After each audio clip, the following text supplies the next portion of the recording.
Hello students, I am Kashni. Welcome to our YouTube channel Arya Football Foundation. आज हम करेंगे 8th class का 5th chapter, जिसके अंदर आज हमारा टॉपिक होगा graphical representation of the data. हमने अपने पिछले वीडियो में बात की थी डेटा को रिप्रेजेंट करने की इन टैबुलर फॉर्म। हमने टेबल की फॉर्म में उसे रिप्रेजेंट किया था, जिसमें हमने किया था फ्रीक्वेंसी डिस्ट्रीब्यूशन टेबल, ग्रुप्ड भी और अनग्रुप्ड भी। अब टेबल से उसे ग्राफिकल फॉर्म में किस तरह से रिप्रेजेंट करना है हम वो पढ़ेंगे आज। इसमें हमारा पहला टॉपिक है bar graph. Bar graph, suppose करो आपको बार ग्राफ दिया हुआ है। पहले बात करते हैं कि बार ग्राफ को रीड किस तरह से करना है, फिर बार ग्राफ बनाएंगे किस तरह से वो भी पढ़ेंगे। पहले देखते हैं कि रीड किस तरह से करना है। सपोज करो आपको ये ग्राफ दिया हुआ है, किस चीज का ग्राफ है ये? This is the data obtained from the experiment of tossing 6 points simultaneously. 6 points को हमने एक साथ टॉस किया और टॉस करने के बाद जो भी ऑब्जर्वेशंस आई हमने सारे रिकॉर्ड की और उसको रिप्रेजेंट कर दिया बार ग्राफ की फॉर्म में। अब हमारे पास आते हैं इसमें रिलेटेड क्वेश्चंस की क्वेश्चंस पूछे जाएंगे। आपको बार ग्राफ को रीड करना है, अच्छे से देखो, ऑब्जर्व करो और फिर जो क्वेश्चंस पूछे गए हैं आपको उनका आंसर देना है, right. So first question is in the experiment how many times 4 heads appear. 4 times head कितनी बार आया? देखो जो मुझे ग्राफ दिया हुआ है, हमारे पास एक है हॉरिजॉन्टल लाइन। इस हॉरिजॉन्टल लाइन को हम एक्स एक्सिस बोलते हैं और जो ये वर्टिकल लाइन है ये क्या है? Y axis. यहाँ पर एक्स एक्सिस पे हमने नोट किया है नंबर ऑफ हेड्स और वाई एक्सिस पे हम जनरली नोट करते हैं फ्रीक्वेंसी। जब भी हम बार ग्राफ बनाते हैं, आप जितने भी बार ग्राफ्स को इवन ऑब्जर्व भी करोगे तो क्या चीज़ देखेंगे हम कि जितने भी हमने ये बार्स ड्रॉ किए हैं, ये जो वर्टिकल हमने ये बॉक्सेस बनाए हैं इन्हें बार्स कहते हैं। तो ये जो बार्स हैं इनकी विड्थ, जो विड्थ होगी वो हर एक बार की सेम होगी। किसी भी बार की विड्थ को आप चेंज नहीं कर सकते। जितनी विड्थ इस बार की है उतनी ही इसकी होगी, उतनी ही इस बार की होगी और उतनी ही सभी बार्स की होगी। दूसरी चीज़ ये कि इन सभी बार्स के बीच में जो स्पेसिंग है वो भी through out the bar graph same रहेगी। लाइक जितनी स्पेसिंग यहाँ से यहाँ तक है उतनी ही इसके बीच में है, उतनी ही इसके बीच में है। इन बार्स के बीच की जो स्पेसिंग है ये भी थ्रू आउट सेम रहेगी। बार्स की विड्थ सेम रहेगी और बार्स के बीच की जो स्पेसिंग है वो हमेशा सेम रहती है। चेंज होती है तो सिर्फ और सिर्फ बार्स की लेंथ। वो लेंथ क्यों चेंज होती है? क्योंकि जो बार्स की लेंथ होती है वो डिपेंड करती है फ्रीक्वेंसी पे। और हर एक जितने भी हमने यहाँ पर एक्स एक्सिस पर ये नंबर ऑफ हेड्स मीन्स जो भी हमारे आउटकम्स आ रहे हैं उन आउटकम्स की जो फ्रीक्वेंसी होगी वो चेंज होगी और इस बार की जो हाइट है वो डिपेंड करती है फ्रीक्वेंसी पे। इसलिए सिर्फ और सिर्फ बार की हाइट चेंज हो सकती है, बार की विड्थ चेंज नहीं होगी, बार्स के बीच की जो स्पेसिंग है वो चेंज नहीं होगी, राइट। तो जितने भी बार ग्राफ्स आप ऑब्जर्व करोगे सब में आप ये चीज जरूर नोट करोगे। अब करते हैं questions. First question is in the experiment how many times 4 heads appear. कह रहे 4 हेड्स कितनी बार आए? देखो ये जो बार है ये बता रहा है कि नंबर ऑफ कि 0 टाइम्स हेड कितनी बार आया, 1 टाइम हेड यहाँ कितनी बार आया। अब उसने पूछा क्या है कि 4 टाइम्स हेड कितनी बार आया, तो ये है 4 टाइम्स हेड और इसकी फ्रीक्वेंसी कितनी है? 40। तो 4 टाइम्स हेड कितनी बार आ रहा है? 40 टाइम्स आ रहा है। Next is how many times number of heads appear 3 और लेस देन 3। कह रहे कितनी बार जो हेड्स आया वो या तो 3 टाइम्स आया या फिर 3 टाइम्स से लेस आया। मींस 3 टाइम्स कितनी बार आया? 90 टाइम्स। कह रहे और 3 से लेस, अब 3 से लेस 2 टाइम्स भी हो सकता है, वो 1 टाइम भी हो सकता है और ये भी हो सकता है कि एक बार भी नहीं आया। तो चारों को ऐड करेंगे, 3 टाइम्स कितनी बार आया? 90 टाइम्स। और 3 से लेस में 2 भी ऐड होगा, 1 भी और 0 भी। 2 टाइम्स कितनी बार आया? 50 टाइम्स। 1 टाइम कितनी बार आया? 30 टाइम्स और 0 कितने टाइम्स आया? 10 टाइम्स। इन सभी को ऐड करेंगे तो I will get 180। Means 180 times जो नंबर ऑफ हेड्स आए वो 3 या फिर 3 से लेस देन है। फिर हमारे पास उसने पूछा है कि find the total number of times coins were tossed. कितनी बार टोटल हमने कॉइन्स को टॉस किया। अब देखो जितने हमारे पास आउटकम्स आए हमने उतनी बार ही टॉस किया। मींस जितनी बार भी मैंने कॉइन टॉस किया उतनी बार कुछ ना कुछ तो आउटकम आया ही ना, और वो सभी के सभी आउटकम्स मैंने यहाँ पर रिकॉर्ड कर दिए। इट मीन्स जितनी भी फ्रीक्वेंसी है हर एक बार की, चाहे 0 टाइम्स आ रहा है, चाहे 1 टाइम आ रहा है, चाहे 2 टाइम आ रहा है, चाहे 3 टाइम आ रहा है, चाहे जितनी भी बार आया है हमने सभी की फ्रीक्वेंसी नोट की। मीन्स जितने भी आउटकम्स आए हमने सभी नोट किए। अब उसने पूछा कि कितनी बार हमने टॉस किया, जितने आउटकम्स आए उतनी बार हमने टॉस किया, तो सभी को ऐड कर दो। सबको ऐड करेंगे तो कितना होगा 10 + 30 + 50 + 90 + 40 + 30 + 15। सबको ऐड कर दो। यहाँ तक 180 आ गया था, 180 + 40 220, 220 + 30 250, 250 + 15 is 265। मीन्स 265 टाइम्स हमने कॉइन्स को टॉस किया था, और वो 265 टाइम्स जो हमने कॉइन्स को टॉस किया उन सब का डेटा हमने बार ग्राफ की फॉर्म में इस तरह से रिप्रेजेंट किया, राइट। तो ये था कि बार ग्राफ को रीड किस तरह से करते हैं। ये था बार ग्राफ। हमारे पास आता है double bar graph. Double bar graph जो बिल्कुल इसी तरह से रीड किया जाता है, लेकिन डबल बार ग्राफ में क्या होता है, दो केसेस को साइमल्टेनियसली रीड किया जाता है। अब मान लो ये तो कॉइन्स थे, सपोज करो आप लोगों का टेस्ट हुआ, मैथ्स का या किसी भी सब्जेक्ट का टेस्ट हुआ, आपके दो टेस्ट हुए। अब उन दोनों टेस्ट के मार्क्स को एक साथ मुझे रिप्रेजेंट करना है बार ग्राफ की फॉर्म में। तो जब दो का कंपैरिजन करना है, दो को एक साथ रिप्रेजेंट करना है, तब हम यूज करते हैं डबल बार ग्राफ का। वो कैसे करते हैं चलिए देखते हैं। पहले बात करेंगे कि डबल बार ग्राफ को रीड किस तरह से करना है। सपोज करो मुझे ये डबल बार ग्राफ दिया हुआ है, क्या है इसके अंदर, किसी एक सब्जेक्ट में, कोई पर्टिकुलर सब्जेक्ट, सपोज मैथ्स ले लो, मैथ्स में टेस्ट हुए, दो टेस्ट हुए, और हमने 5 स्टूडेंट्स के मार्क्स को रिकॉर्ड किया डबल बार ग्राफ की फॉर्म में।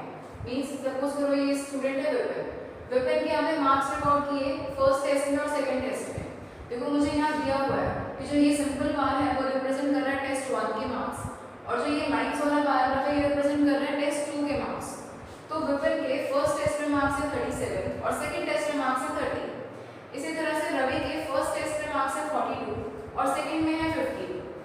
सुषमा के फर्स्ट टेस्ट में मार्क्स है 30 और सेकंड में है 27। मान्या के फर्स्ट टेस्ट में मार्क्स है 48 और सेकंड में 55। इसी तरह से पूजा के फर्स्ट टेस्ट में मार्क्स है 23 और सेकंड में 40। राइट, यही इंफॉर्मेशन दी गई है बार ग्राफ के अंदर, डबल बार ग्राफ में। अब देखो इसके अंदर दो सेट्स, डेटा के दो सेट्स को कंपेयर किया हुआ है, एक साथ शो किया हुआ है। तो जब मुझे दो सेट्स को एक साथ रिप्रेजेंट करना होता है तब यूज किया जाता है डबल बार ग्राफ का। जब दो सेट्स को एक साथ रिप्रेजेंट करना हो या फिर कंपैरिजन करना हो तब डबल बार ग्राफ का यूज होता है। अब आपको ये बार ग्राफ गिवन है, इससे रिलेटेड कुछ क्वेश्चंस हैं, चलिए वो देखते हैं। First question is which student have scored the maximum and minimum marks and in which test. कह रहे किस स्टूडेंट ने मैक्सिमम मार्क्स स्कोर किए और किसने मिनिमम मार्क्स स्कोर किए और कौन से टेस्ट में किए। अब देखो मैक्सिमम मार्क्स उतने ही होंगे जितना ज्यादा ऊंचा बार ग्राफ होगा, जितनी इस बार की लेंथ होगी, जितनी ज्यादा लेंथ होगी उतने ही ज्यादा मार्क्स, और जितनी कम लेंथ है उतने ही कम मार्क्स। अब उसने पूछा है मैक्सिमम एंड मिनिमम। अब देखो मैक्सिमम मार्क्स कितने हैं 55। अब जो ये 55 मार्क्स है ये मैक्सिमम है, ये किसके हैं मान्या के, और मान्या के कौन से टेस्ट के मार्क्स हैं ये टेस्ट 2 के। तो जो मैक्सिमम मार्क्स हैं वो मान्या के हैं इन टेस्ट 2, ये मैक्सिमम मार्क्स हो गए। नेक्स्ट उसने पूछा है मिनिमम मार्क्स। अब जिस बार की लेंथ सबसे कम है वो मिनिमम मार्क्स है। मिनिमम लेंथ कौन सी है 23। अब 23 से छोटा कुछ भी नहीं है ना, मिनिमम 23 है, तो मींस 23 मार्क्स जो है वो मिनिमम है। और किसके हैं ये 23 पूजा के, और कौन से टेस्ट में in test 1। Right, so this is the answer. Next देखते हैं कि how many marks has Ravi secured in both the test. कहते हैं रवि ने दोनों ही टेस्ट में कितने मार्क्स स्कोर किए। फर्स्ट टेस्ट में कितने मार्क्स स्कोर किए उसने 42 और सेकंड टेस्ट में 50। Next is in test 2 how many students have secured less than 40 marks. कह रहे टेस्ट 2 में 40 से लेस कितने स्टूडेंट्स ने मार्क्स स्कोर किया। जैसे मुझे how many students less than 40 किसमें टेस्ट 2 में, मींस मुझे ये वाला ग्राफ देखना है लाइंस वाला। अब के कौन से मार्क्स देख रहे हैं मुझे लेस देन 40। चलो स्टार्ट हो जाओ। सबसे पहले है 30 लेस देन 40 है, दिस इज 50 लेस देन 40 नहीं है, 27 लेस देन 40, 55 ये नहीं है लेस देन 40। नेक्स्ट है 40 इसमें काउंट नहीं करेंगे, क्यों, क्योंकि उसने पूछा है less than 40। Less than 40 means 40 से कम, तो 40 वाला उसमें इंक्लूड नहीं होगा। अगर ये होता ना 40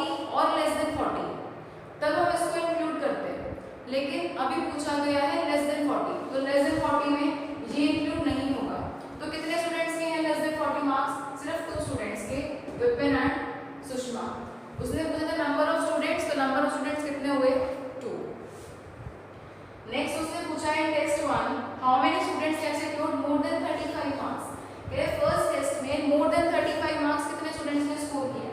मोर देन 35 इसके हैं, इसके भी मोर देन 35 हैं, इसके नहीं है, इसके हैं और इसके भी नहीं है। तो नंबर ऑफ स्टूडेंट्स कितने हो गए जिनके मोर देन 35 मार्क्स हैं, 1 2 एंड 3। तो नंबर ऑफ स्टूडेंट्स कितने हो गए 3, राइट। सो ये था डबल बार ग्राफ रीड करना। अब हम बात करेंगे कि ग्राफ्स को बनाना किस तरह से है। मींस बनाना क्या है, आपको टैबुलर फॉर्म दे रखा होगा, जो भी आपके पास डेटा गिवन होगा टेबल की फॉर्म में होगा, आपको उस टेबल की फॉर्म को यूज करके उसको रिप्रेजेंट करना है बार ग्राफ की फॉर्म में।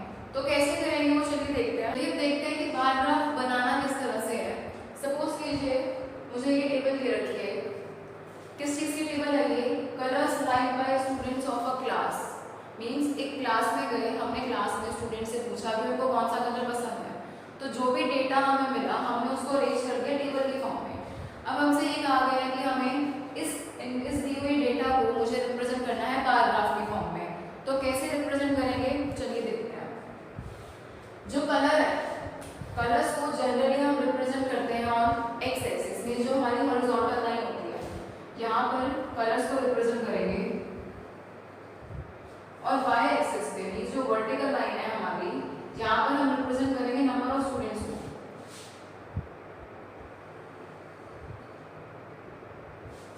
अब देखो जो नंबर ऑफ स्टूडेंट्स हैं क्या क्या दिया हुआ मुझे, 7 5 8 12 एंड 7।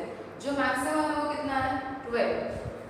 तो अब आप खुद देख लो, या तो 2 2 का गैप लेंगे हम y एक्सिस पे, या फिर 3 3 का गैप लेंगे, राइट। तो जो आपको सही लगता है 2 का गैप लेना है या 3 का गैप लेना है, जैसा आपको सही लगे आप वैसे ले लो। सपोज करो मैंने ले लिया 3 का gap, this is 0 3 6 9 and this is 12, right. अब देखो सबसे पहले क्या है रेड कलर, तो यहाँ सबसे पहले हम रेड कलर को रिप्रेजेंट करेंगे। अब रेड कलर कितने स्टूडेंट्स को पसंद है, 7 स्टूडेंट्स को। तो 7 कहाँ पर आएगा, 6 और 9 के बीच में, और 6 से थोड़ा ऊपर होगा।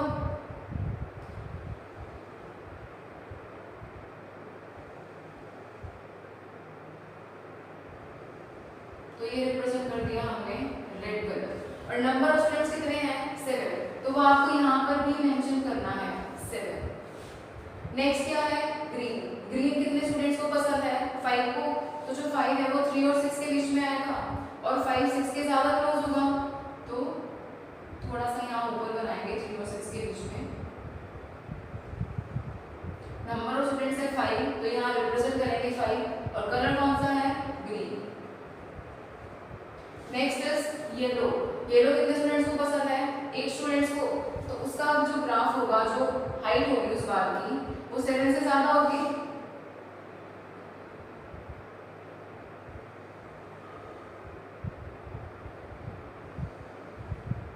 कितने नंबर ऑफ स्टूडेंट्स हैं 8, और कलर येलो। नेक्स्ट क्या है ब्राउन। ब्राउन में 12 स्टूडेंट्स को पसंद, मींस जो हाईएस्ट है दैट इज 12।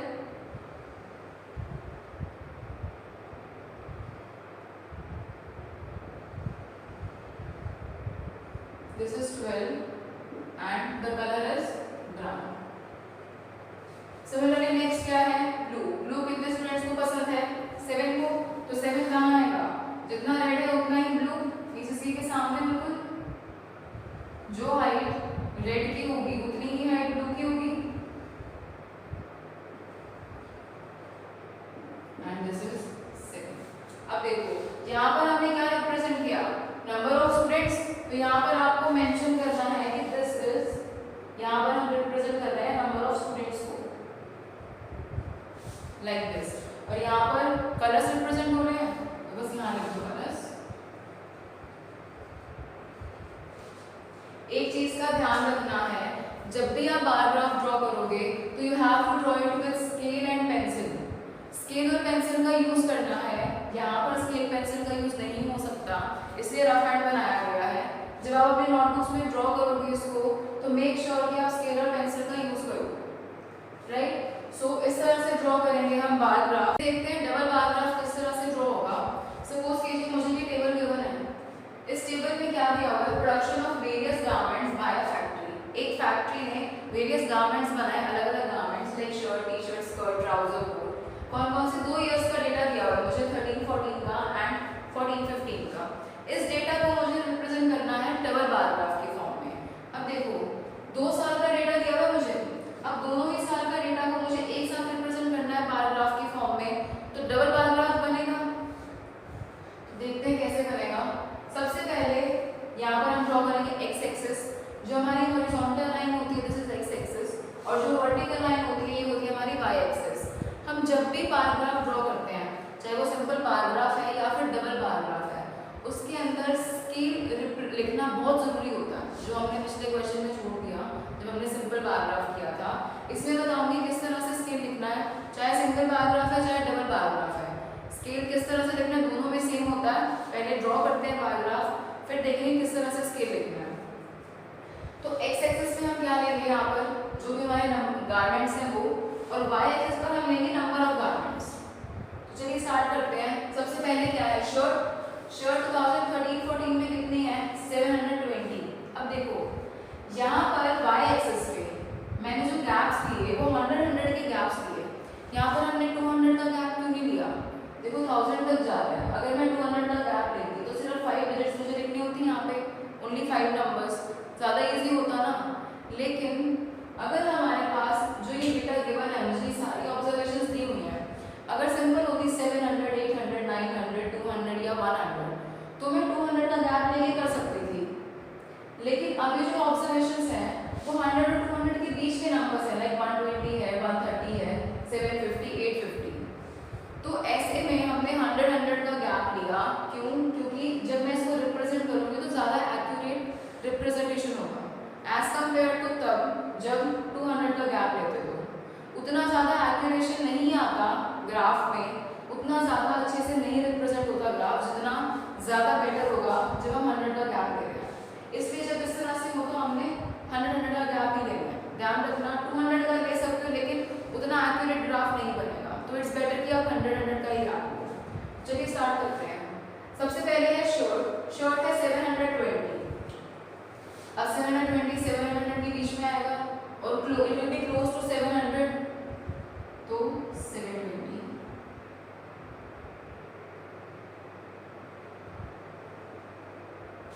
अब इसी शर्ट की प्रोडक्शन 14-15 में कितनी है, 750, तो इससे थोड़ा सा ऊपर होगा।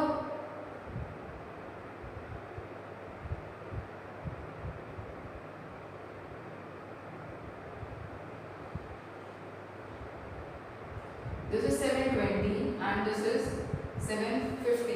अब दोनों ही ग्राफ्स को, दोनों ही बार्स को मुझे अलग अलग रिप्रेजेंट करना है, क्योंकि एक जो है मेरा बार वो रिप्रेजेंट कर रहा है 2013-14 के ईयर को, और एक बार मेरा रिप्रेजेंट कर रहा है ऑफ द ईयर 2014 एंड 15। तो इसको किस तरह से अलग करोगे, चाहे तो लाइन्स ड्रॉ कर लो चाहे डॉट्स ड्रॉ कर लो, जैसे आपको सही लगे, राइट। तो ये किसका था, शर्ट का, तो ये शर्ट रिप्रेजेंट कर दी। नेक्स्ट क्या है, T shirt. In the year 2013-14 T shirt है 800।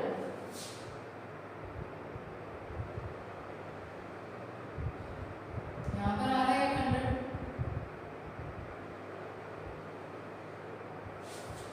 एंड इन द ईयर 2014-15 यही टी शर्ट्स कितनी हो रही हैं, 900।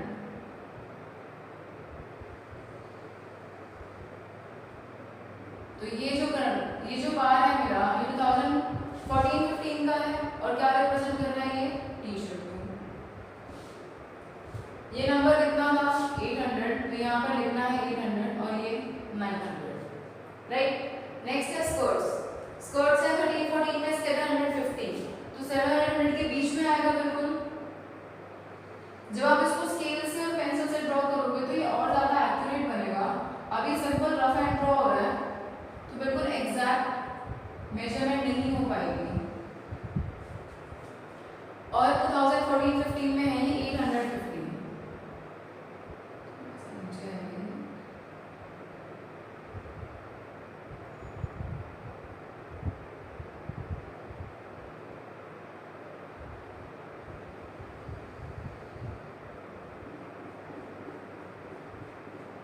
स्कर्ट्स है ये 750 एंड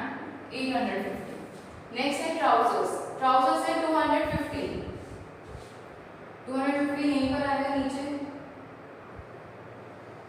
और नेक्स्ट ईयर पर ट्राउजर्स कितने हैं 270, तो ये थोड़ा सा ही ऊपर जाएगा बस।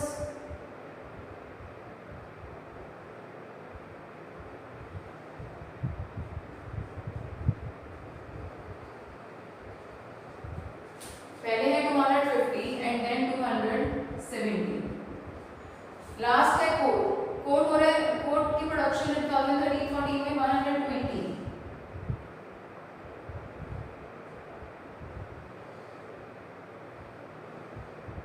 और नेक्स्ट ईयर में इनकी प्रोडक्शन है 130।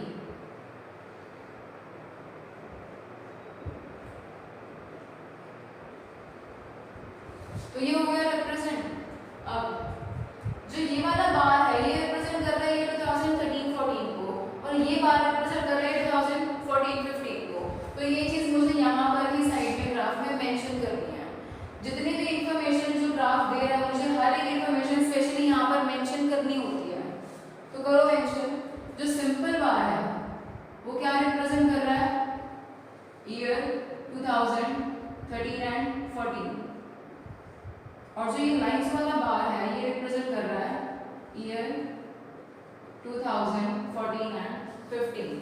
कर दिया रिप्रेजेंट। नाउ नेक्स्ट क्या आता है स्केल। स्केल को भी यहीं ऊपर ही लिखना होता है।